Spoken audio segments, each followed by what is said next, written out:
मी त्यांना भावपूर्ण श्रद्धांजली अर्पण करतो। त्यांच्या कुटुंबियांच्या दुःखात आम्ही सहभागी आहोत।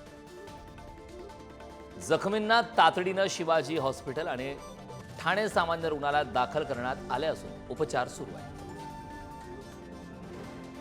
स्थानिक प्रशासन समन्वय साधून आहे। जखमींना लवकर आराम मिळावा अशी मी ईश्वर चरणी प्रार्थना करतो, असं सुद्धा यावेळी देवेंद्र फडणवीस यांनी एक्स वरती पोस्ट केलं। ही घटना नेमकी कशामुळे घडली याची चौकशी रेल्वे विभागाने सुरू केली आहे। दुर्घटना घडली त्यानंतर आता मुख्यमंत्री देवेंद्र फडणवीस यांनी एक्स वरती पोस्ट केलेली आहे। ठाण्यातील दिवा मुंब्रा दरम्यान 8 प्रवासी हे लोकल रेल्वेमधून पडलेले आहेत। कसारा CSMT लोकलमधून प्रवासी पडल्याची माहिती रेल्वे अधिकाऱ्यांनी दिलेली आहे। मात्र धक्कादायक घटना घडलेली आहे।